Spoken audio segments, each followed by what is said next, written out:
Congrats on the first technically official win in the UFC. Initial thoughts after that performance? I feel great.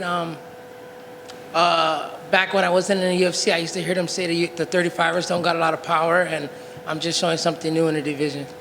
The uppercut into it looked like a hook. It was like you started with the uppercut, turned it over into the hook to the jaw. Was that a technique you knew you could take advantage of, or was it just something in the moment you saw? Yes, we knew he dipped his head a lot off his 1-2s, and we knew he threw a lot of 1-2s. So we knew we were going to split the punch with the right uppercut. I guess everyone says it looks like a hook uppercut, but I think that was more like an uppercut, and we were going to split his right hand with the straight right, left uppercut. So we're just training that all day. So it was going to come at some time. We knew he had really good footwork as I watched his last fight. So the game plan was to break down that knee, break down those legs with leg kicks, and get him to stand in front of the power where he couldn't move no more. And then coming into the second round, he wasn't moving the same no more. He was right in front of me, just like I like to fight, and that was a bad night for him.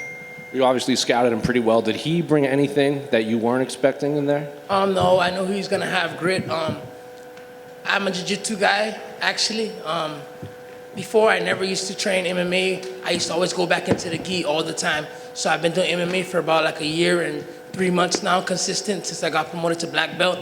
But I've been a black belt for 3 years, but I was still training jiu-jitsu. I finally got to put the gi down and focus on pure MMA. And one thing I took from the jiu-jitsu is your first match is always hard. You're so strong. So I transferred that to the first round. The first round, everyone's great. You have to watch out for everyone in the first round. They're all great. And the second round, you have to sit down, you have to reset, you have to think and analyze how that guy feels across, how I feel across, and some people get stronger and some people go down. And I noticed a lot of people are not the same fighter they are the first round, and I look to capitalize on those moments. Then moving forward, what do you want the rest of your 2021 to look like? More wins, man, more wins. Stay focused like I was so focused for this fight, and I just want to win. I hope I get that performance of the night because, I just want to get my grandma a house. If I get my grandma a house, I'm happy, and I can come on and keep putting on great fights for Dana White, you guys, and that's all I want, man. My grandma took me, my brothers and sisters in when we were young, when my mom passed away, and I just want to return the favor. I'm in a position now to be the first out of my brothers and sisters to return the favor.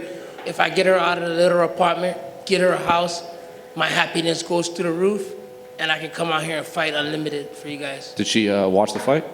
I'm pretty sure they all watched the fight. I have family that flew in. I'm from Guam, but all my family, I'm born in New Orleans, so all my family stateside, and they never got to go to any of my fights.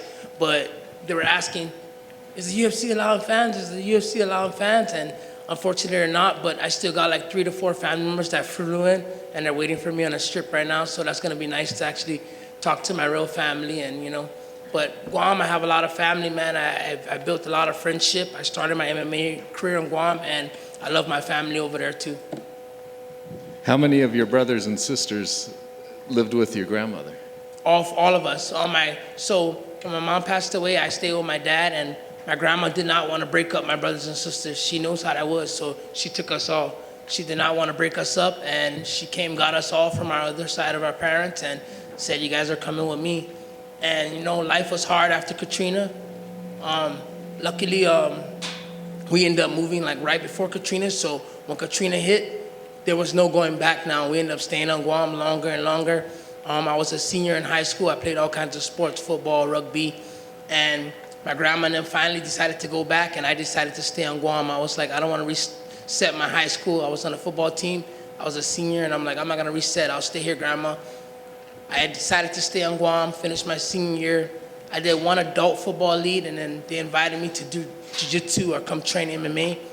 And I turned pro really fast in MMA, and then I was able to take care of myself and not go put any stress on my grandma. I didn't want to go back and be the kid running around doing wild things, and my grandma has to chase me and whip me and do things like that.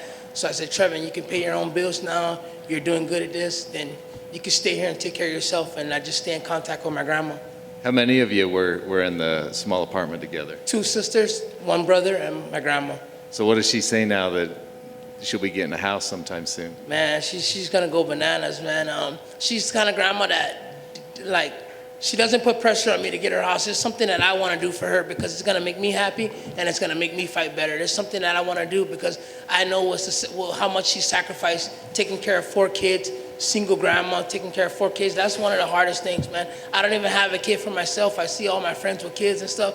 It is so hard.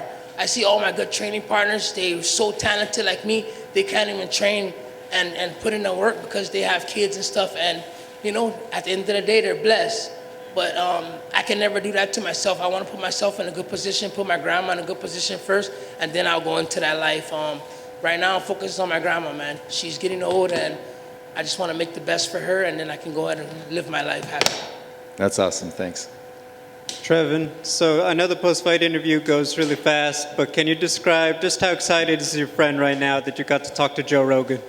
My friend Nick Caceres, aka Ogre. He's going crazy. Like, he loves Joe Rogan. We've been listening to Joe Rogan for years. Like, he drives in the car, he plays Joe Rogan on his cell phone. He drives back, he continues the same part. He doesn't miss any Joe Rogan. He watches him hunt.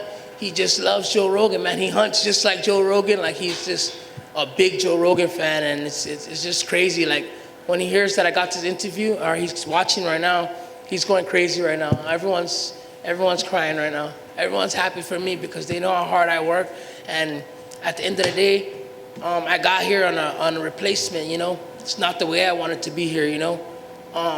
But I'll take it because I think my first opponent was so tough that nobody wanted to step up and take that fight. And I stepped up and take that fight on 34 hours notice to weigh-ins. And, you know, I'm just happy the way my career is going so far. I'm showing the UFC that I'm here to stay. And like I said, if I can make my grandma happy, I'll be like so happy and fighting so well here. Joe brought it up, so I have to ask, is smoking part of the post-fight celebration plan? Oh man, I haven't smoked in 2.5 months, man. My cardio feels so great though. I ain't gonna lie, my cardio is great. So, you know, we'll probably smoke a little, but you know, I'm looking to stay focused. I like the way my body feel. I like the way training camp was going. I like my energy. Everything was really, really nice. Honestly, I smoked so long that I never felt this great, and I felt great when I was smoking. But right now, my cardio just feels really great. Like, I wasn't breathing heavy in between rounds. Like, I feel great.